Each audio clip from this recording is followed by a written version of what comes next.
So hello everyone, welcome to Satsang. Let's make some silence first.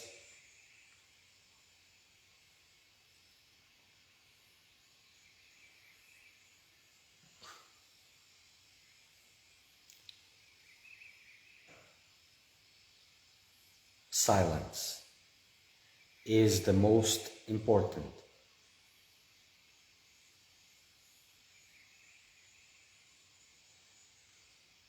That silent space. Be in it. Protect it. Don't allow anything to disturb it. Especially your own voice, your inner voice, or voices.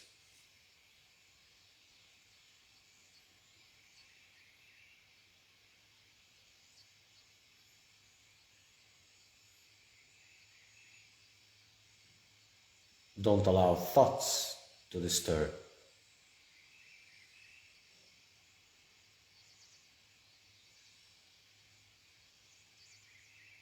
No conversation.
So today we're going to talk about meditation, experiences in meditation, about the process of meditation.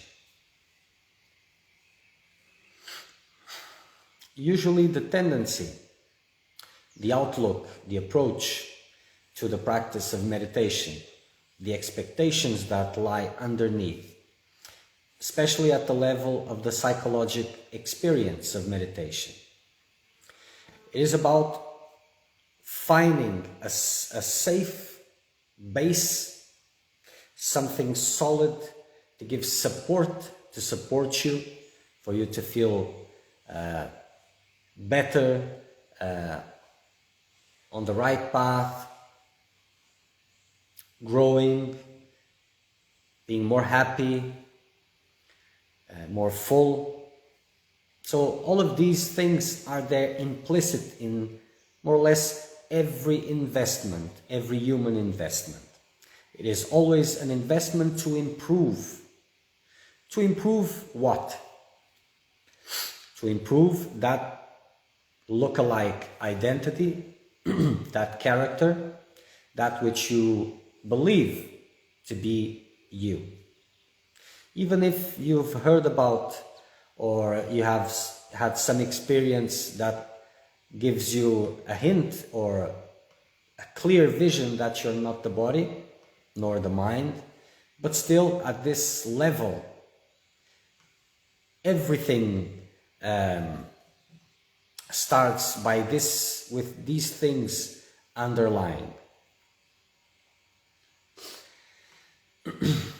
And people start meditation practices, and if it goes okay, if they are succeeding in maintaining the practice, if they're getting a little bit of silence, if they're feeling better, less anxious, then they perceive it as a good meditation. But if they are start to experiencing more distress, more anxiety, they imagine that they are doing something wrong. First of all, you don't practice meditation. Meditation happens.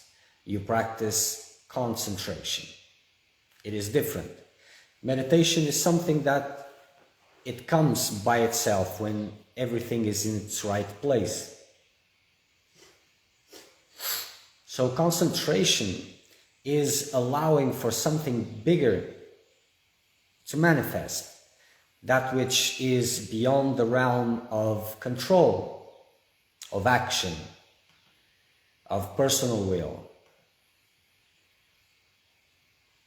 So this is, it makes a difference, this distinction, because by practicing concentration, you are establishing the conditions,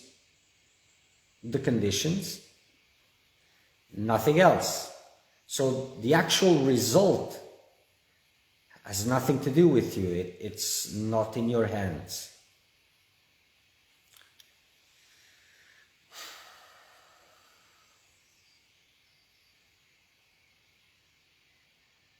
So if you're starting meditation and these expectations, they are there. If you think they're not, well, that means you haven't looked well enough. And to look in a good way, you have to go beyond what seems to present itself as reality. You have to question those quick answers that arise immediately. But be sure of it, it is inbuilt. All these factors are inbuilt. Já deu? Estás ligado aqui? Corrente.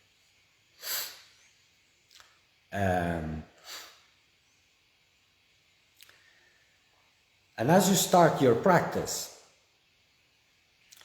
it may happen, you may feel that experience of things improving and being more calm and all of this. But that's just the beginning.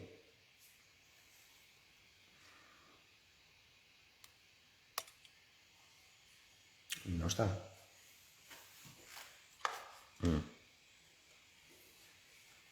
Okay.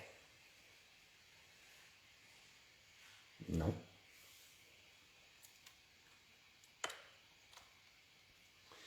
Just a little. Now it's okay.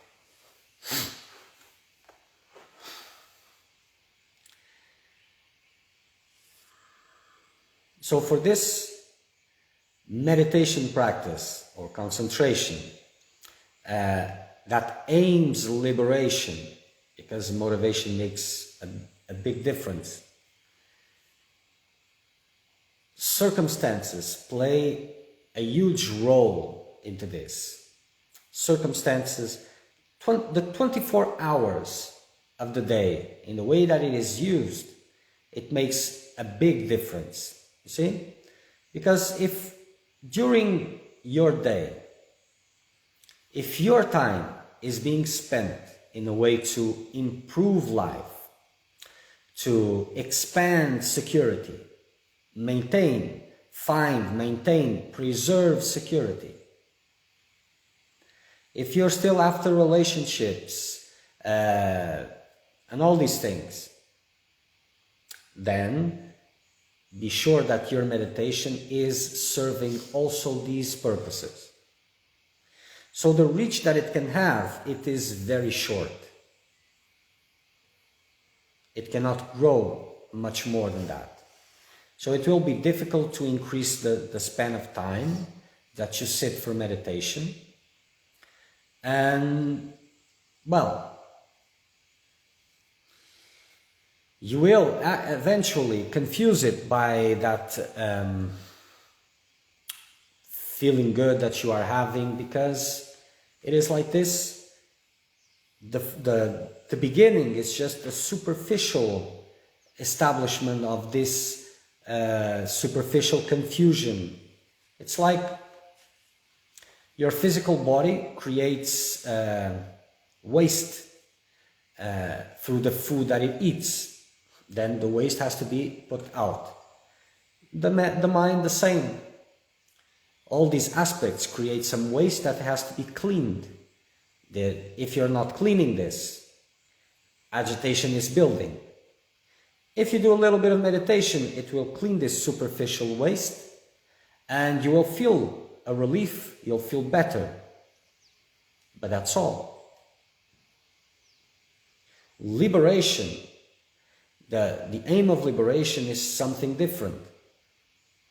So whatever is being built, and this is how a character is formed, layers of layers being built on top of each other. And then with meditation you want to build better layers on top of it. More layers, more improved layers. But aiming for liberation, it is about stop building layers and breaking these layers one by one, one by one, one by one.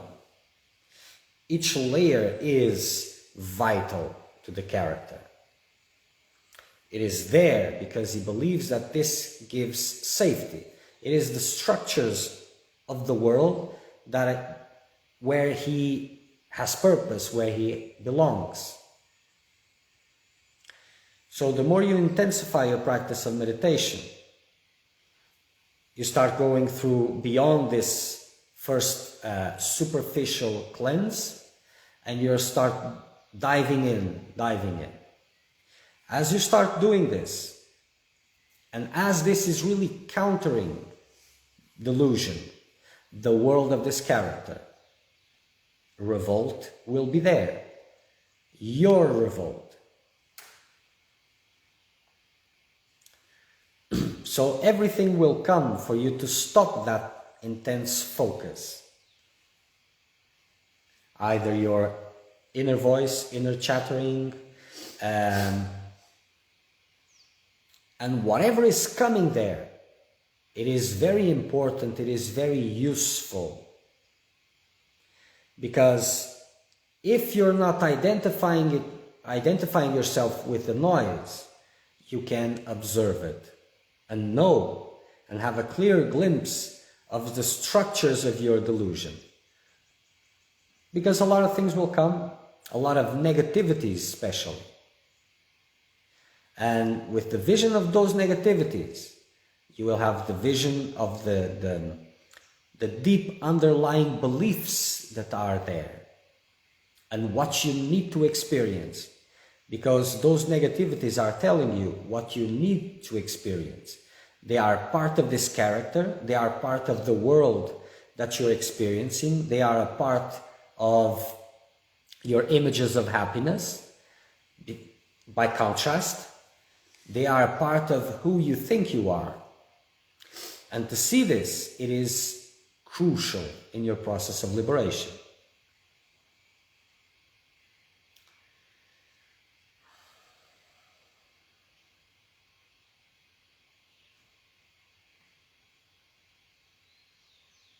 But like I said, if your day is spent in improving life, in building a better reality, and to have this vision of what is building a better reality, you have to observe carefully the investments that you are doing and what they are aiming. And with a pinch of honesty, you will see. So with this, meditation cannot go very far. It doesn't matter if it is 1 year, 40 years, 100 years. As long as motivations doesn't really change, it doesn't make a difference.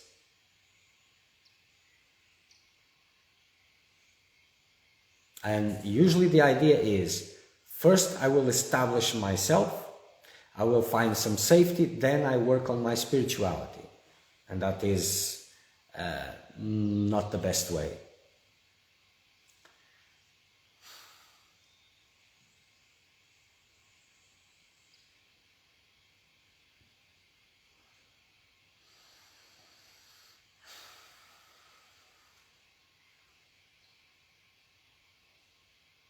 So stillness, whatever it is, whatever practice you are making, it has a stillness, it has a repetition, and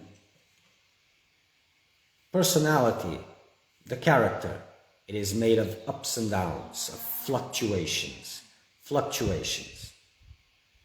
So when this really becomes more intense, there will be psychological imbalances, lots of them. There will be inner struggle, there will be fear, anxiety. It will be present.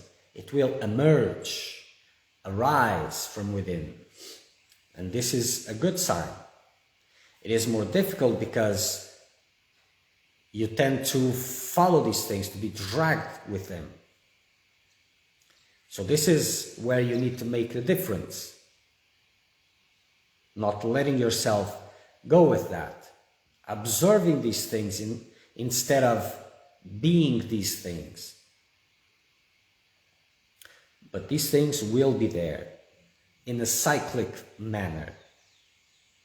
As you get close to each layer, confusion, chaos, fears, negativities, hate, everything will arise. But to get to this point, you have to go first by some security devices that are there. And like I said previously, motivation has to be freedom. And your day, you should have, you must be using it in a way that you go through your fears, that you're not seeking to establish yourself, to improve your life and all of this. Some kind of, how you say this, detachments must be there in place. You must be turning your backs to a lot of things so that it can really start to shake up your tree. And as you are doing this, sleep will be one big obstacle.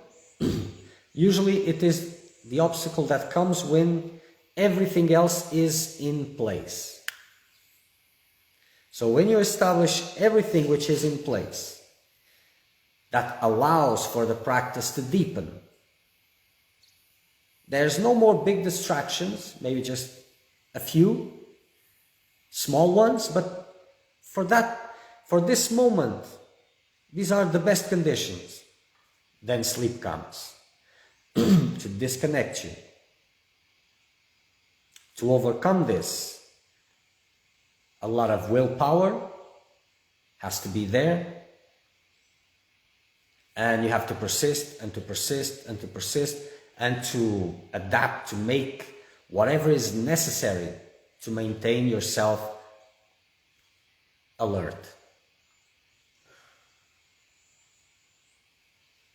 And then, depending on the characteristics of individual characteristics, you will find different and different obstacles there.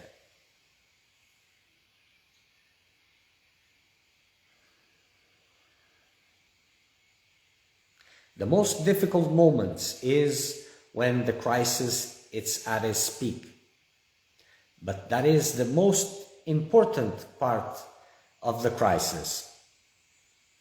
In the beginning, you'll be in front of these inner manifestations, and you will identify yourself with that.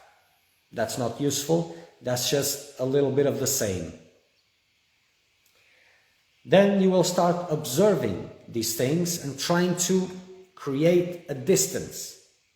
That is good. It starts this way. When you have conquered a little bit of distance, you will observe these things with more clarity. A clarity that you're not seeing yourself. You are seeing the mechanics, the structures of what you can perceive as your world, the character, your illusion. And the more intense it comes, because sometimes it will scream, the despair will be so high that it will be screaming inside, like you will not be able to support it, to live through it. This is more difficult yet, but still more opportunity. Because the more intense it becomes, this means that you are doing something right, not something wrong, something right. Because your world, your character, your wrong self or mistaken self, everything is coming at you intensely. If it is screaming, it is afraid. That delusion, that world is being jeopardized. So something is being done correctly. And what these crises are aiming is to bring your attention back to normal standards. And the normal standards were your normal outlook at life, those automatic investments, the automatic way of living. That is normal standard.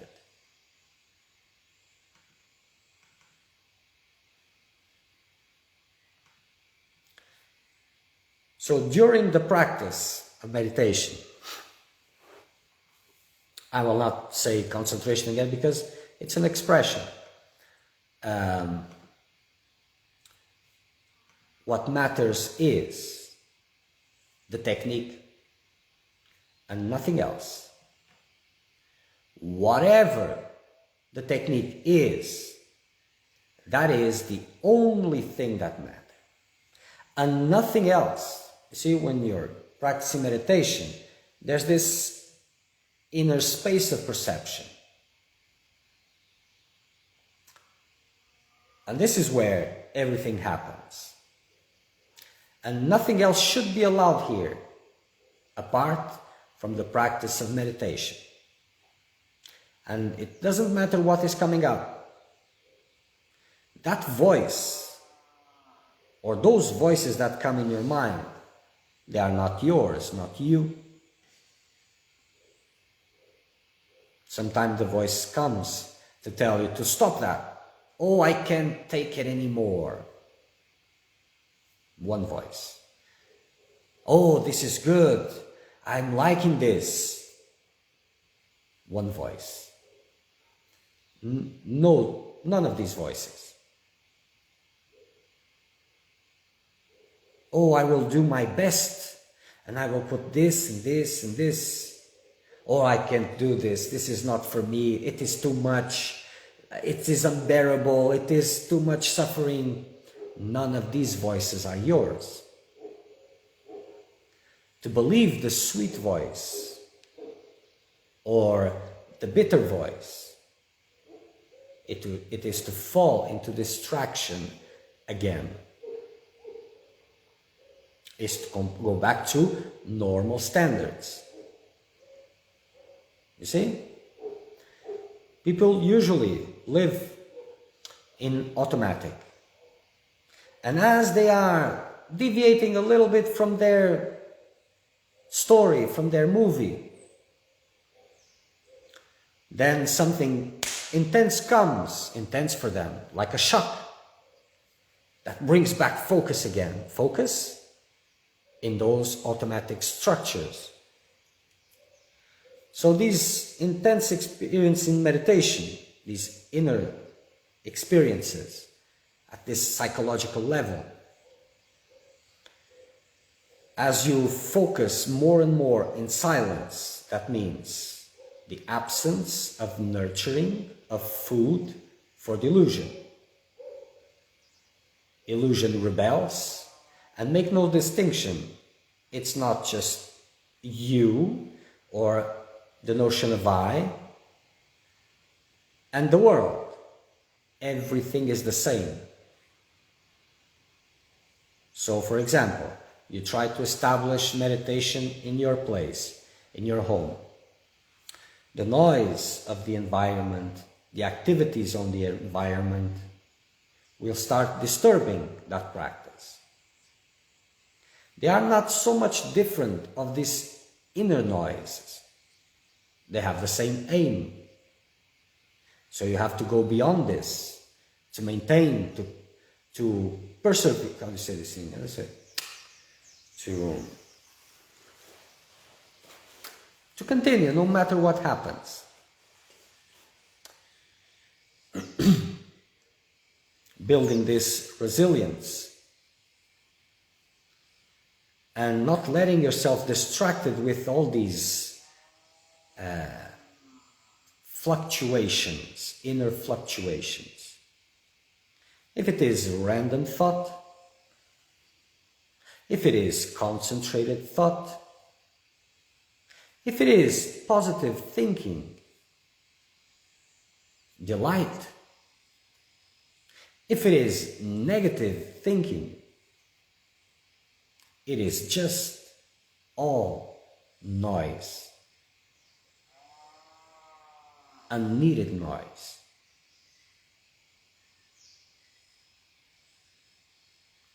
Only the meditation technique matters, nothing else. And the technique is there for you to abstract from everything else. Because without your attention, everything else fithers and disappears. Illusion feeds on your attention.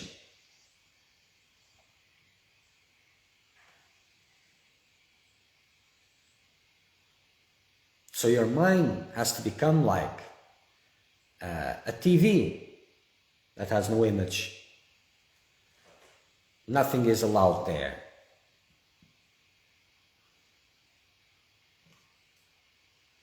And if things are going in the right direction, fears will be there, and cyclic, intense crises.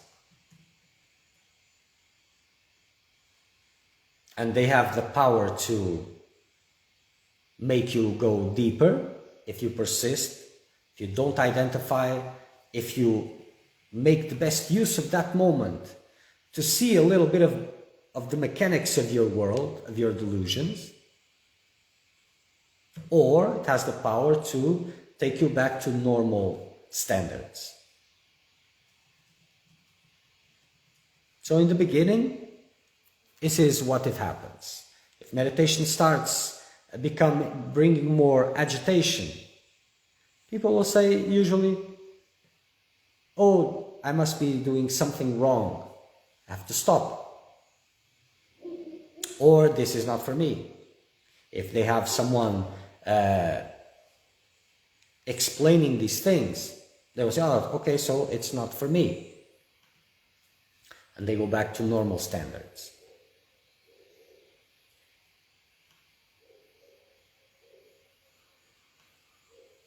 So these structures, these layers of the character, going deeper means collapsing each and every one of them.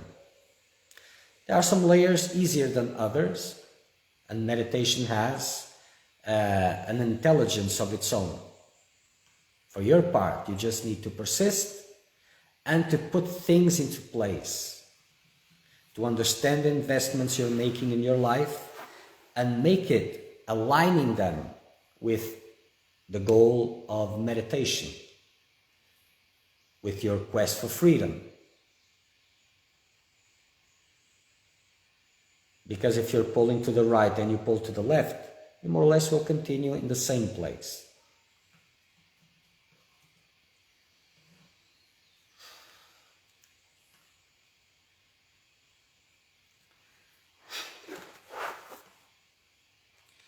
Okay, my friend, I will answer your question now. More or less. What do you think about Vipassana meditation? I'm from Iran, I love meditation and becoming a monk. Where should I start? Well, my friend, if you can elaborate your question a little better, that will be useful. Because like this, it's difficult to... Are you practicing meditation and in the process of becoming a monk? What has this anything to do with Vipassana? Where should I start? What does this mean?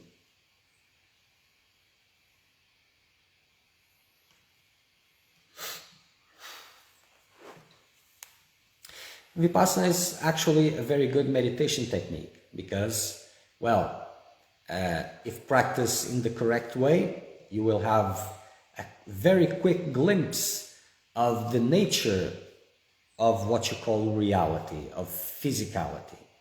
As you observe the free flow of energy, you will eventually cease to see, to experience, to feel that physical body. You will just experience free flow, energy free flowing, no form. So that is very good, because if it gives you a vision, a concrete experience that really counters the vision that is ingrained in your senses of reality, of physicality. So it is very good. There are many others very good meditation techniques. But understand that the technique in itself is not by far the most important. The most important aspect, you see, in the old days, for you to learn a meditation technique, you would have to go to a master. And the master would not always teach anything, actually.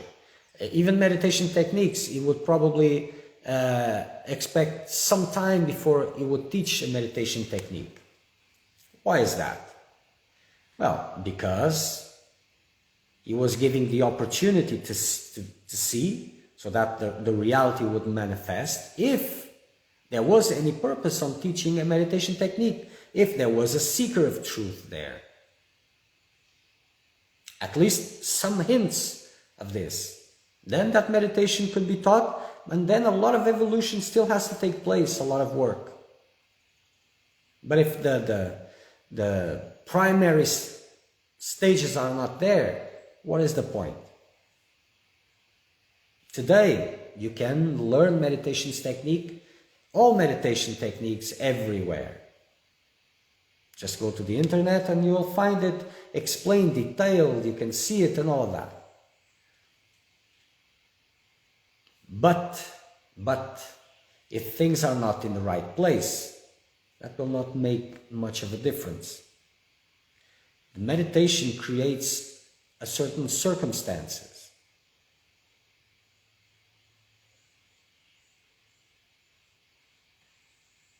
And then in those circumstances, then we'll see if that seeker of truth has potential or not. And this is how you position yourself towards these things that are arising.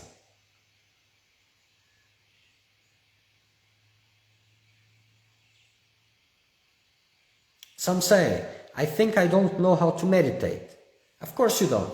Like I said, meditation happens. So if you are convinced that you can meditate, then you are mistaken.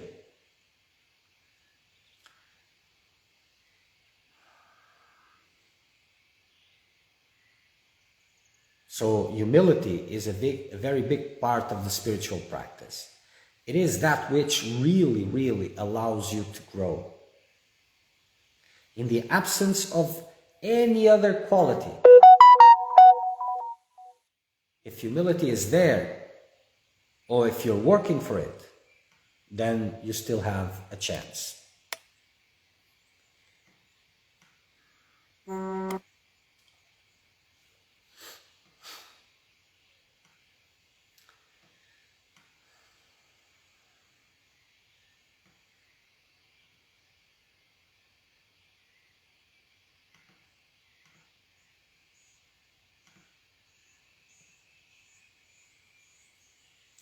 So, engaging in activity, in investment, it is not innocent. So, as you start practicing meditation, you will start observing, creating a distance towards actions, towards investments, so that you are able to observe them and to discard whatever is contrary to your quest for freedom. How to know if it is contrary? It is simple. A seeker of truth, no matter what desires still emerge in his heart, he does not want anything else from this world, despite his dependencies, despite all of that. He does not want anything else from this world or other subsequent worlds. He wants freedom only.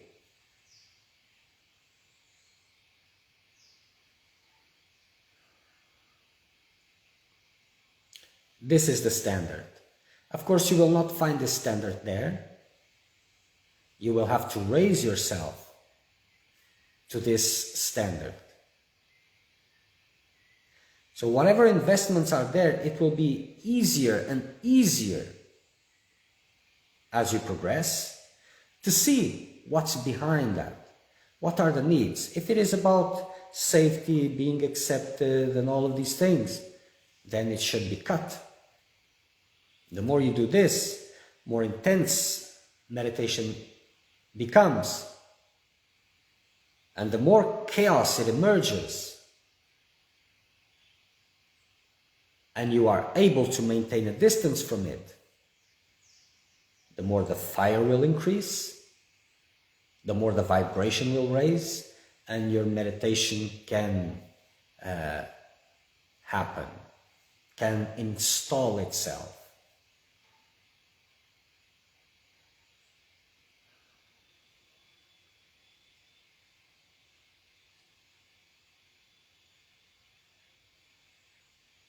And understanding that fluctuations make the basis of delusion, it is very important.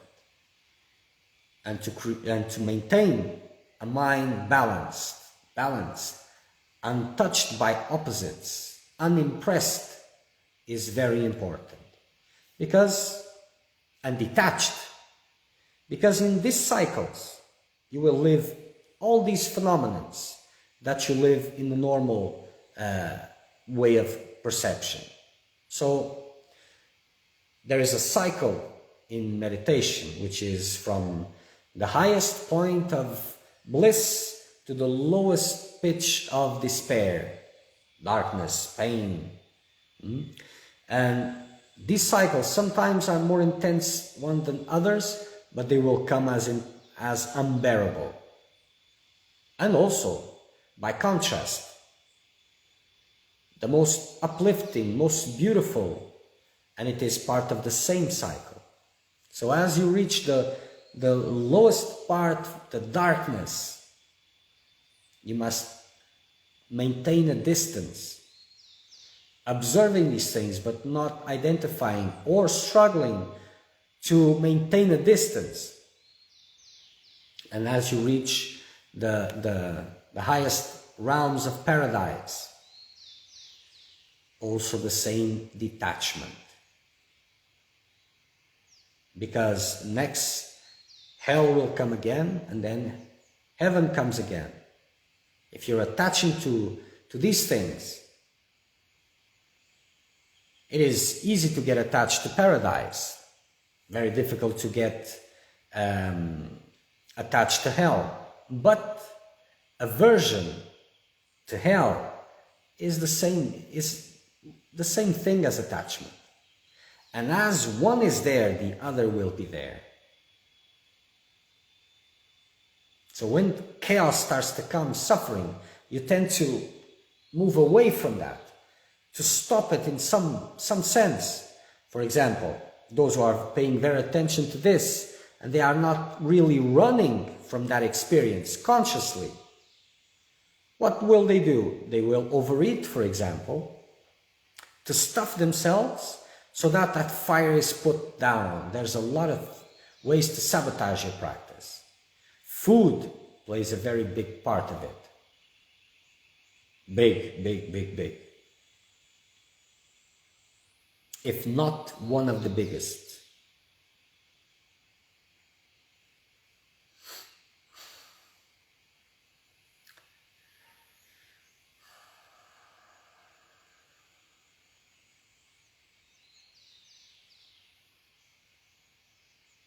So when things are nice, when you're in the best part, that everything is growing, expanding, and beautiful, blessing is there, this inner contact with the highest frequencies, devotion overflowing, it is easy to get attached to, and it is easy also to maintain a certain distance.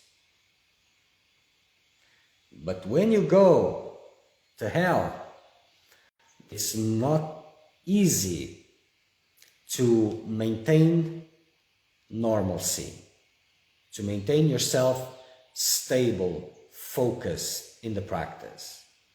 There will be this tendency to get out from that experience, to get away from it, to stop it.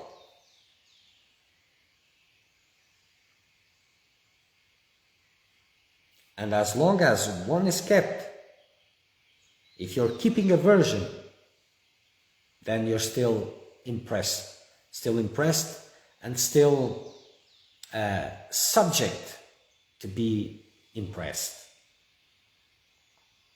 So your practice, your quest for freedom, it is confined to a space. And whenever you try to move away from this space, go beyond this space, chaos will come, and you get thrown back again.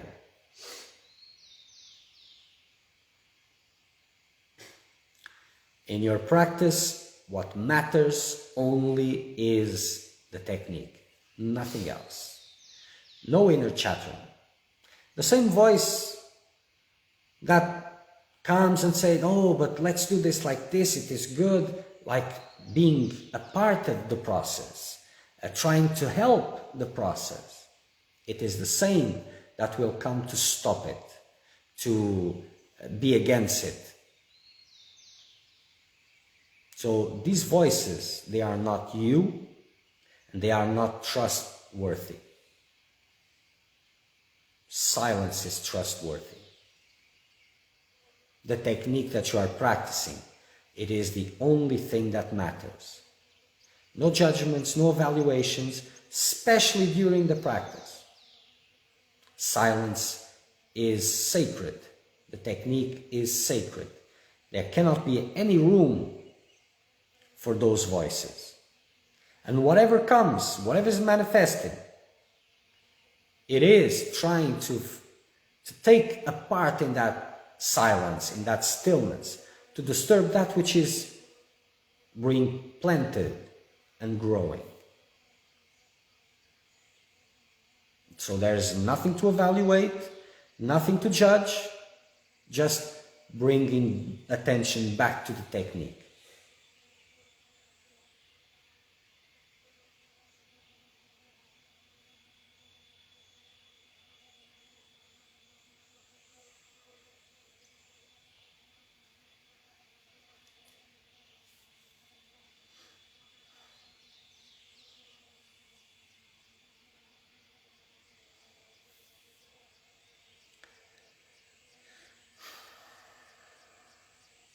Okay, so Pinakin, maybe I don't know if that's the way to pronounce it, how to travel out of the body and feel the merger with oneness.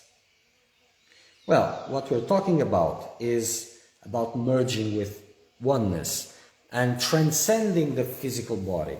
It has nothing to do with astral travel and the sorts. That's just a phenomenon. The astral planes are not as different as physical planes because still illusion. So liberation is oneness. But this idea that one type of illusion is better than another type of illusion, it is illusion. So no need for astral travel to whatever vision or experiences that come about astral planes. Their only importance is for those who have a vision that it is real because it can be touched, this 3D reality. Oh, this is real. I bang, it is there. The body can touch something, it is real. This is very naive. And these experiences, these astral experiences, they are good to break this notion of only reality. That's it. But it's just, you see, the dream is made of different layers, and that is just another layer. But of course, each layer, it's more enriching, the experience is more beautiful, and you can not only, but you can confuse it with merging with oneness if you don't know what that is actually, but it has nothing to do with it. So going beyond these experiences, it is very important, because these inner experiences can be much more distracting than the outer ones. So this is why focus is very important. There are these people that meditate, and especially in group, because it is difficult to make these practices alone when it is for phenomenal experiences. And then they go together in a group, they make their meditation group, and in the end everybody shares their experience. Sorry about the irony, I cannot help it at this moment. And they speak about what they have experienced, and the saints, the sages, the angels and the colors and the stars and all these ascended masters that came and all of this. What is this? What is this? Just same old, same old, same old. And you have to do this in group, of course, because who will you tell after? It's not the same thing. And then people tend to go to meditation to have these experiences. And that's not the purpose of meditation. It is reset. Reset. So this is to find the same purpose, satisfaction, importance to the character. It's not about dissolution of the character. So if the spiritual practice is giving you a feedback like, nice, wow, uplifting, that is like, but it takes a long time for it. First comes hell. Because if it is about dissolution of the character, for the character is death-like experience, not paradise. If you're dying, if someone is choking your throat, will you feel blissed? Well, some will, but that's different. Dissolution brings a certain types of experiences. Of course, it is these hell-like experiences, but there are the opposite. It's very beautiful and uplifting also. It is there, but the other ones are there, and they are that which marks the most. And the more intense you become, the more focus, the more hell-like experience, it will come faster and faster and faster. And this is progress.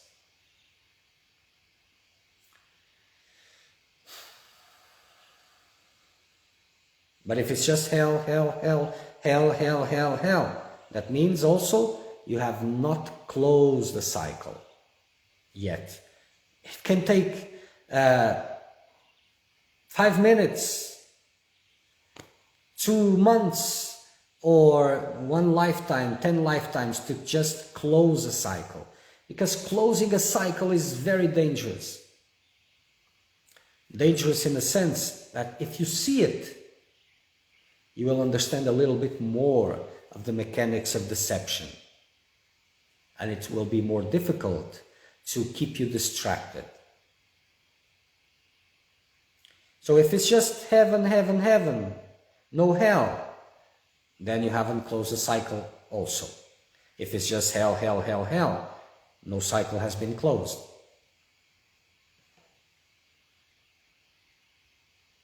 So it's like a spoon that is going on the something, a pot of something, of yogurt, of ice cream, whatever, and it comes, and the yogurt, the ice cream is good because you put down, and then it becomes bliss as it comes to the top. Then it disappears again. It goes deeper and deeper and deeper till there's nothing else there. That will be good. So the ice cream, it doesn't suit the example, because when it finishes, well, and this is when the best part comes, is when it finishes. But you got the message.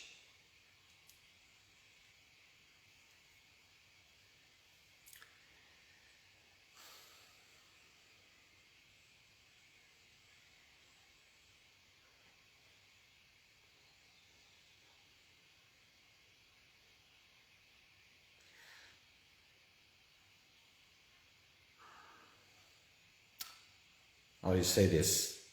The philosophical teachings give you a lot of teachings so that you can learn. Basically, so that you don't get impressed. That your mind becomes equanimous. A mind that is not impressed by its opposites in any sense. And more or less this is practice in contact with what is called outer world.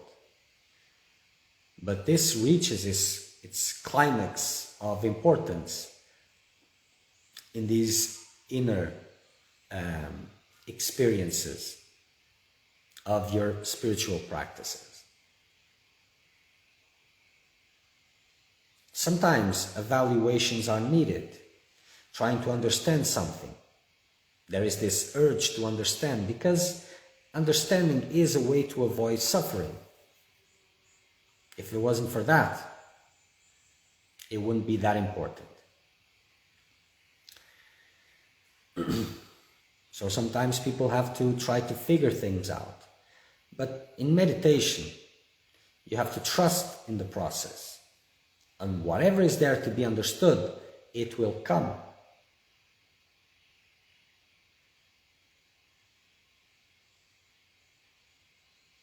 And the more you focus in the practice, in the way that I've explained, the more it will be even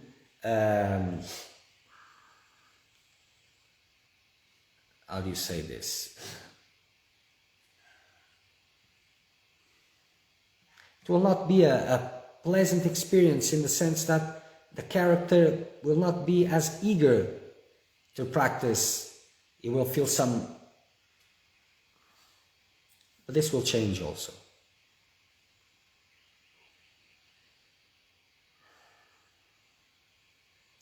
Whatever matters, it only matters the technique. So if you're having difficulties with your experience in meditation, if you feel like, you can send your questions and I will explain. But that is how it goes.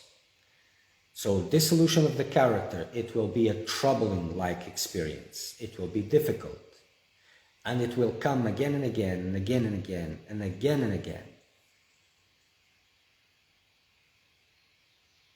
And the more intense it becomes, the more crises emerge,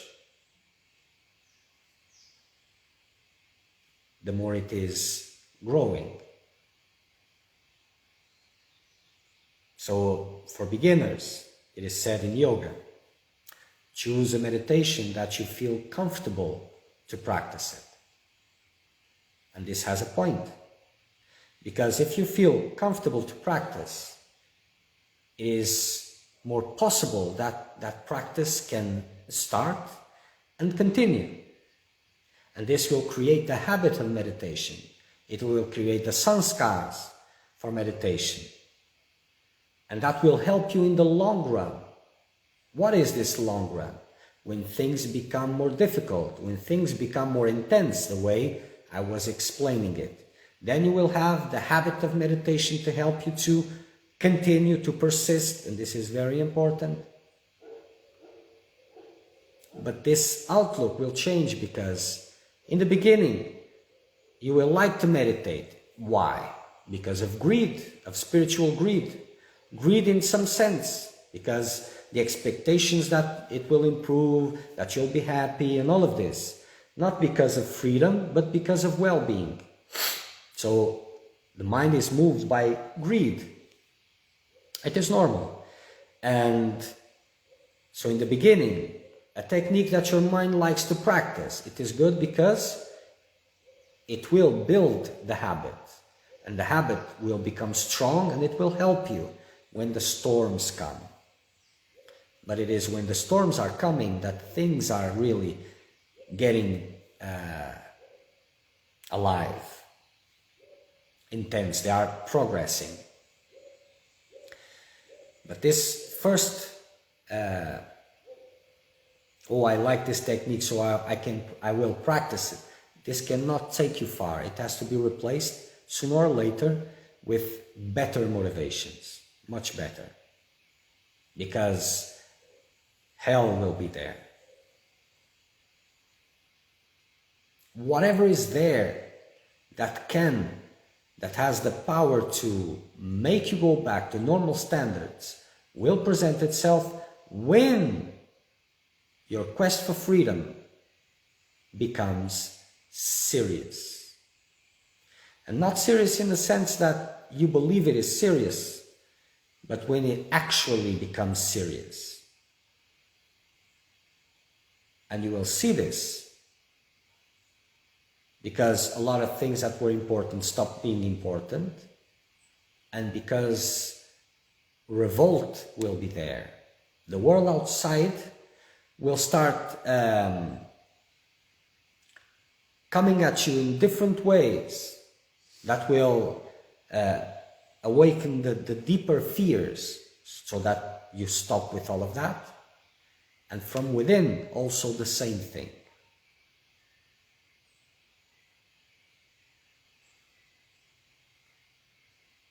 And again, for those who are following their own minds, it becomes difficult because the mental greed that is saying, okay, do this, practice this, it will be good for you. Or it will say, it will be good for me, not for you, for me. So I'll practice because this will be good for me, it will bring me this and that, this and that. then the same voice will say, no, stop this. This is not for me. This is not. So if this voice, if the voice of reason, it's incredible because it's the voice of reason, so it is called. If this is your support, then as things become serious, you'll give up. And this is the practical experience of the majority of seekers. Those who have reached this level of intensity, because the majority doesn't even reach this. It's just, well, what it is. Then those who reach this point, they fall back to normal standards, more or less, but they cannot move because the motivations haven't changed and they don't know the rule of the game, so they cannot play it. Okay.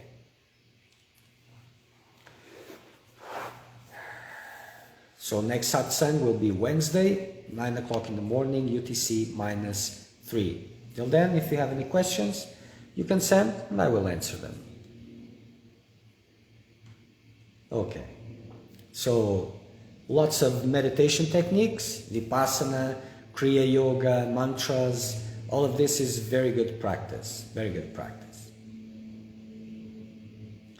But like I said in the previous satsang, the best one is motivation, the right motivation. All practices are good, more or less, because there's a lot of confusion also. But motivation is by far the most important fundamental aspect of your quest for truth. Real motivations, not superficial ones, but the deeper ones. Okay.